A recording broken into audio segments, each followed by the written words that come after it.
Hallelujah, प्रभु की तारीफ हो। एक बार फिर से परमेश्वर ने हमें यह मौका दिया कि हम ऑनलाइन हमारे चर्च की सर्विस कर सकें। प्रभु बरकत दे। जैसे हम सब जानते हैं, लॉकडाउन 3 में हम अपने अपने घरों में पाए जाते हैं। हम विश्वास करते हैं कि आप सब अपने अपने घरों में अच्छे होंगे, प्रभु में बने होंगे, प्रभु के साथ चल रहे होंगे। आइए हम अपनी आराधना को शुरू करें। उससे पहले कि हम दुआ करें। प्रेमी अनुग्रहकारी परमेश्वर, धन्यवाद देते हैं। सचमुच तू दयालु अनुग्रहकारी है, हमसे प्रेम करने वाला परमेश्वर, धन्यवाद। तू आशीष का दाता है, हमसे बेहद प्रेम करने वाला प्रभु, तेरा धन्यवाद करते हैं। तेरा नाम पवित्र है, सेनाओं की यहोवा परमेश्वर है, धन्यवाद देते हैं। महान परमेश्वर, आज की इस विशेष दिन के लिए प्रभु एक बार अवसर और तूने दिया कि हम ऑनलाइन हम अपनी आराधना कर सकें। खुदावन, हमारी प्रार्थना है जितने भी भाई बहन खानदान इस को सुन रहे हैं, खुदावन उन सब पर तेरी दया चाहते हैं, तेरी आशीष चाहते हैं। आपके प्रेम में आगे बढ़ते जाएं, मजबूत हो, निरंतर प्रभु आपकी ओर निहारते रहें। धन्यवाद देते हैं खुदावन, इस कोरोना महामारी से भी हर एक को तू बचा के रखें, हर एक के तू साथ हो। धन्यवाद देते हैं खुदावन, इस देश के ऊपर आपकी दया हो। दुआ करते हैं हमारे भाई साहब के लिए, वी.के. सिंह साहब के लिए, उनके परिवार के लिए, प्रभु बरकत दें। धन्यवाद हो सब बातों के लिए, सब बातों में प्रभु तो हमारी अगुवाई कर। हर एक अंधकार की ताकतों को यीशु तेरे नाम से दूर भगाते हैं प्रभु, सुनने सुनाने पे तेरे वचन के प्रभु बरकत हासिल। धन्यवाद, सब बातों में आशीष है। धन्यवाद सब बातों प्रभु यीशु के नाम से, आमीन। जैसे इस समय हम सब अपने अपने घरों में हैं और इन दिनों में लॉकडाउन में हैं और हम सारे धार्मिक स्थान बंद है, चर्च भी हम नहीं जा पा रहे हैं, तो इसलिए हम जब अपने अपने घरों में रहते हैं तो अपने अपने घरों में खुदा का जो हिस्सा है, ऑफरिंग्स है, सब अपने घरों में लिफाफा में डाल के रखें ताकि लॉकडाउन खुले तो हम सब भवन में लेके आएँ, कलीसिया में लेके आएँ, जिससे परमेश्वर के कार्य हो सके। सो प्रभु आप सब बरकत करें, आमीन।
जग में आए यीशु स्वर्ग छोड़ के,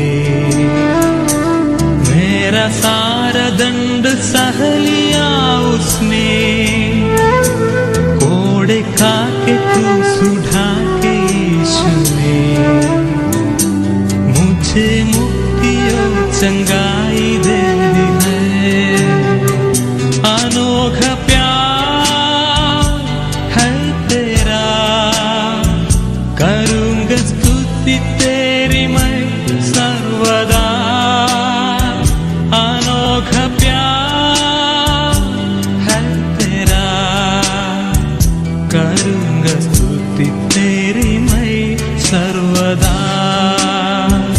अनोखा प्यार है तेरा, करूँगा स्तुति तेरी मैं सर्वदा। अनोखा प्यार है तेरा, करूँगा स्तुति तेरी मैं सर्वदा।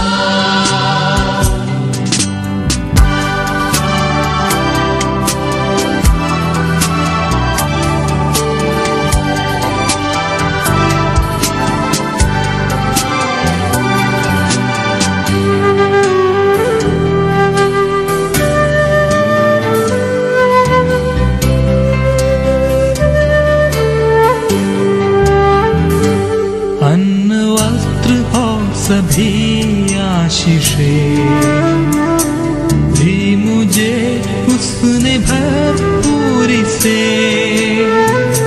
खतरा और सब मुसीबतों से आँखी पुतली जैसे संभाला मुझे।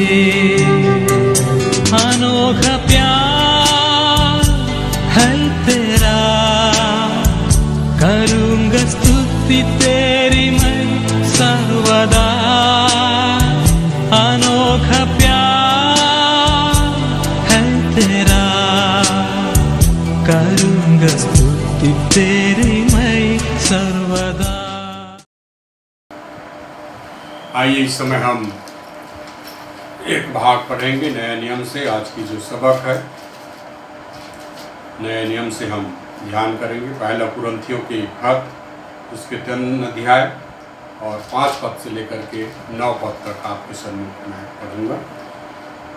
पहला कुरिन्थियों के खत 3 अध्याय 5 पद से लेकर के 9 पद तक। अपुल्लोस क्या है और पौलुस क्या है? केवल सेवक जिसके द्वारा तुमने विश्वास किया, जैसा हर एक को प्रभु ने दिया। मैंने लगाया, अपुल्लोस ने सींचा, परंतु परमेश्वर ने बढ़ाया। इसलिए न तो लगाने वाला कुछ है न सींचने वाला, परंतु परमेश्वर ही सब कुछ है जो बढ़ाने वाला है। लगाने वाला और सींचने वाला दोनों एक हैं, परंतु हर एक व्यक्ति अपने ही परिश्रम के अनुसार अपनी ही मजदूरी पाएगा। क्योंकि हम परमेश्वर के सहकर्मी हैं। तुम परमेश्वर की खेती और परमेश्वर की रचना। प्रभु इस वचन के पढ़े और सुने जाने पर आशीष दो। आमीन। आज की वचन एक बार फिर से हम जो 9 पद के ऊपर में ध्यान करेंगे, उसका 9 पद के दूसरा हिस्सा है, उसके विषय में हम गौर करेंगे। आपके सन्मुख और पढ़ रहा हूँ। क्योंकि हम परमेश्वर के सहकर्मी, तुम परमेश्वर की खेती और परमेश्वर की रचना हो। आज हम गौर करेंगे परमेश्वर के खेती के बारे में। यहाँ पे पौलुस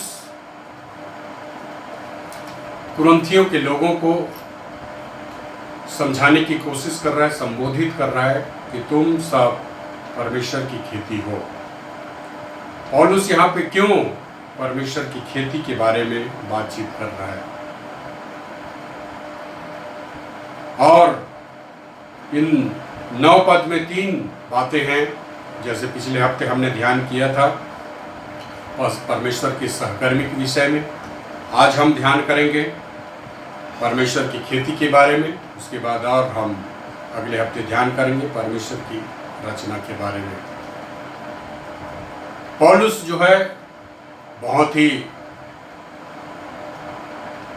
महत्वपूर्ण तरीके से कुरिन्थियों के लोगों को समझाने की कोशिश कर रहा है, तुम परमेश्वर की खेती हो।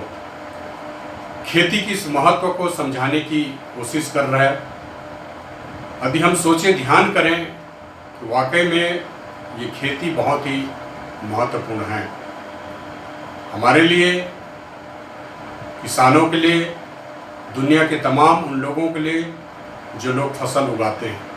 खेती इसलिए महत्वपूर्ण है क्योंकि यहाँ से हमें अनाज प्राप्त होता है, फल मिलते हैं और भी तरह तरह की वनस्पति प्राप्त होते हैं। ये बहुत ही ज़रूरी बात है, ये ज़मीन जो खेती है। और यहाँ पर हम देखते हैं उपजाऊ खेती के बारे में बातचीत हम देख सकते हैं। परमेश्वर के वचन को हम ध्यान करते हैं तो कई प्रकार की ऐसी चीज़ों के बारे में उपमा दिया गया है ताकि उस चीज़ों को हम समझ सकें, उसके महत्व को हम समझ सकें। और इसलिए यहाँ पर हम इस खेती को देख रहे हैं और इस खेती के महत्व को भी हम समझ सकें। परमेश्वर के वचन को हम जब ध्यान करते हैं, मनन करते हैं, उत्पत्ति की किताब में भी यहाँ पर भी परमेश्वर किस प्रकार से इस ज़मीन को तैयार करता है और ज़मीन के ऊपर में छोटे छोटे पौधे उगाते हैं, बड़े बड़े वृक्ष लगाते हैं जिसमें फल लगते हैं। उस जाति के अनुसार तरह तरह की जो चीज़ें उस ज़मीन के ऊपर में हम देख सकते हैं। यदि हम ध्यान करें, मनन करें, यहाँ पे गौर करते हम उत्पत्ति 1 अध्याय उसके 9 पद से 13 पद तक यदि हम देखें तो हमें मिलेगा इसमें। फिर परमेश्वर ने कहा, आकाश के नीचे का जल एक स्थान में इकट्ठा हो जाए और सूखी भूमि दिखाई दे। और वैसा ही हो गया कि परमेश्वर ने देखे कि किस प्रकार से आज्ञा देता है और जमीन तैयार हो जाता है। परमेश्वर ने सूखी भूमि को पृथ्वी कहा तथा जो जल इकट्ठा हुआ उसको उसने समुद्र कहा। और परमेश्वर ने देखा कि अच्छा है। फिर परमेश्वर ने कहा, पृथ्वी से हरी हरी घास तथा बीज वाले छोटे छोटे पेड़ और फलदायी वृक्ष भी, जिनके बीज उन्हीं में एक एक की जाति के अनुसार है, उगे। तो परमेश्वर ने उनको ये आज्ञा दिया। आज्ञा क्या दिया? बीज वाले छोटे छोटे पेड़, फलदायी वृक्ष, जिनके बीज उन्हीं के अनुसार, उन्हीं के जाति के अनुसार हो, पृथ्वी पे उगे। और परमेश्वर के वचन आगे बताता है, और वैसा ही हो गया। जिस प्रकार से परमेश्वर ने कहा वैसा ही सब पेड़ पौधे उगाते हैं उसी की जाति के अनुसार जो फल। फिर परमेश्वर ने कहा, पृथ्वी से हरी घास तथा बीज वाले छोटे छोटे पेड़ और फलदायी वृक्ष, जिनके बीज उन्हीं में एक एक जाति के अनुसार है, पृथ्वी पर उगे। और वैसा ही हो गया। इस प्रकार पृथ्वी से हरी घास और छोटे छोटे पेड़, जिसमें अपनी अपनी जाति के अनुसार बीज होता है, और फलदायी वृक्ष, जिनके बीज एक एक जाति के अनुसार उन्हीं के होते हैं, उगे। परमेश्वर ने देखा कि अच्छा है। तब सांझ हुई, फिर भोर हुआ। इस प्रकार तीसरा दिन हो गया। यहाँ पर हम देखते हैं कि परमेश्वर ने कैसे आज्ञा दिया जमीन के ऊपर। उस पेड़ को आज्ञा देता है, फलदार पौधों के लिए, घास के लिए, और उसकी आज्ञा के मुताबिक ये सब उगाते हैं। तो जमीन जो है बहुत ही महत्वपूर्ण है। ये उपजाऊ जमीन परमेश्वर ने यहाँ पे तैयार करता है, जिसमें हर एक जो उसकी जाति के अनुसार जो बीज हैं उत्पन्न होते हैं, पौधे उत्पन्न होते हैं, ताकि और जो फलदायी वृक्ष हैं, जो दूसरे वृक्ष हैं, वो सब जो है उगाते हैं। तो यहाँ पर हम देखते हैं कि किस प्रकार से परमेश्वर ने उस जमीन को पैदा करता है, उस जल से अलग करता है। एक और बात हम देखें, ध्यान करें, यशायाह नबी की किताब से, उसका 55 अध्याय, उसका 10 पद अब गौर करें हम। मैं पढ़ रहा हूँ, ध्यान से सुनिए। जिस प्रकार से वर्षा हिम आकाश से गिरते हैं और यूं ही लौट नहीं जाते, वरन भूमि पर पड़कर उपज उपजाते हैं, जिससे बोने वालों को बीज और खाने वालों को रोटी मिलती है। यहाँ पे परमेश्वर के वचन में हम देखते हैं कि किस प्रकार से आकाश से हिम और वर्षा होती है और वो जमीन में पड़कर फसल उपजाते हैं। यदि बारिश नहीं होगी, हिम नहीं पड़ेंगे तो पौधा खराब हो जाएगा। और इसलिए ये जरूरी है। और परमेश्वर के वचन यहाँ पे हम से बातचीत करता है, उस बीज के ऊपर में, उस जमीन के ऊपर में जल बरसाता है परमेश्वर, ताकि बोने वाले को बीज प्राप्त हो और खाने वाले को रोटी। यदि ऐसा नहीं होगा तो रोटी हमें कहाँ से प्राप्त होगा, भोजन कहाँ से प्राप्त होगा। इसलिए जमीन का होना बहुत ही जरूरी है। इसके महत्व को हमें समझने की जरूरत है, उसके उस बातों को भी हमें जानने की जरूरत है कि जमीन जो है, खेती जो है, कितना महत्वपूर्ण है। और इसलिए पौलुस भी यहाँ पे हम देखते हैं, पौलुस उस खेती के महत्व को कुरिन्थियों की कलीसिया को समझाने की कोशिश कर रहा है कि तुम परमेश्वर की खेती हो। और महत्वपूर्ण उस उपजाऊ को, फसल देने वाली जमीन के बारे में बातचीत कर रहा है कि फसल प्राप्त होता है उससे। यदि जमीन नहीं होगा तो फसल नहीं होगा, तो लोगों को रोटी नहीं मिलेगा, फसल नहीं उगेगा। और इसलिए यहाँ पे हम देखते हैं परमेश्वर के लोग जहाँ पे पाए जाते हैं, परमेश्वर ये कह रहा है आशीष वाला जीवन है, लोगों को आशीषित कर देता है, लोगों को आशीष करता है। ये जीवन से लोगों को जो इसका फायदा मिलता है यदि हम इस दुनिया में रहते हैं। और इसलिए हम देखते हैं भूमि के ऊपर में जल बरसता है। एक और बात हम ध्यान करें, थोड़ा गौर करें।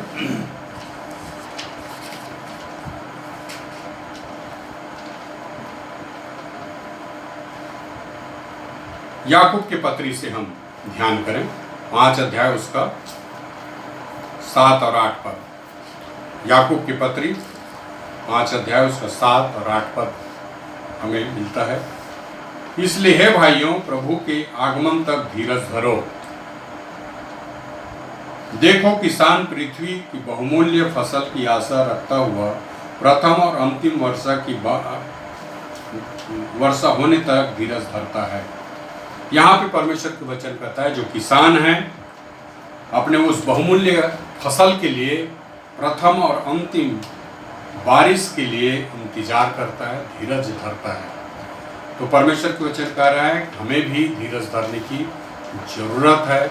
हमारा जो जीवन है, आशीषमय जीवन है, ये जैसे एक भूमि जो है उपजाऊ बन जाती है, एक किसान के लिए बहुत ही महत्वपूर्ण है और वो धीरज धरता है, वैसी परमेश्वर के लिए, परमेश्वर के लोगों के लिए ये जो जीवन है बहुत ही महत्वपूर्ण है कि हमारा जो जीवन है कितना महत्वपूर्ण है। और इसलिए पौलुस इस महत्वपूर्णता को समझाने की कोशिश कर रहा है कि तुम परमेश्वर की खेती हो। और इसलिए हमें धीरज धरने की आवश्यकता है। एक और पद हम गौर करें, ध्यान करें, जहाँ पे प्रभु यीशु मसीह स्वयं एक दृष्टांत के रूप में हमसे बातचीत करता है। बीज बोने वाले के दृष्टांत हम गौर करें, बीज बोने वाले के दृष्टांत यदि 13 अध्याय हम पढ़ें तो हमें मिलता है बीज बोने वाले का दृष्टांत। इसमें लिखा है, उसी दिन यीशु घर से निकलकर झील के किनारे जा बैठा और उसके पास ऐसी बड़ी भीड़ इकट्ठी हुई कि वह नाव पर चढ़ गया और सारी भीड़ किनारे पर खड़ी रही। और उसने उससे दृष्टांतों में बहुत से बातें कही। एक बीज बोने वाले निकला, बोते समय कुछ बीज मार्ग के किनारे और कुछ किनारे गिरे और पक्षियों ने आकर उसे चुग लिया।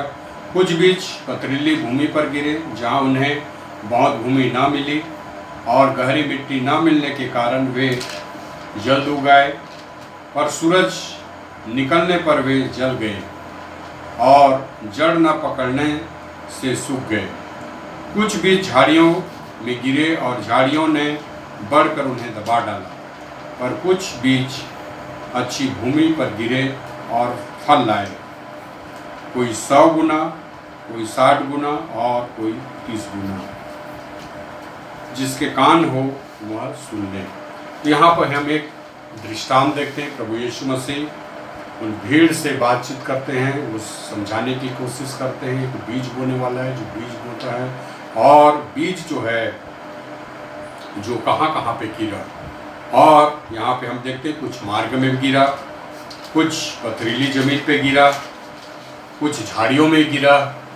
लेकिन इन सब जगहों में हम देखते हैं कुछ पक्षियों ने चुग लिया, पथरीली जमीन में नहीं उग पाए, सूरज से दब गए, झाड़ियों में दब गए। लेकिन कुछ बीज जो है एक अच्छी भूमि पे गिरे, और वो अच्छी भूमि में गिरा हुआ बीज 100 गुना, 60 गुना और 30 गुना फसल लाता है। तो परमेश्वर के वचन का कहने का मतलब है कि हमारा जीवन एक अच्छी भूमि के समान होना चाहिए, एक अच्छा भूमि बन जाए जिससे फल लग सके 100 गुना, 60 गुना। और परमेश्वर चाहता है फल देने वाला जमीन जिससे फल लगे।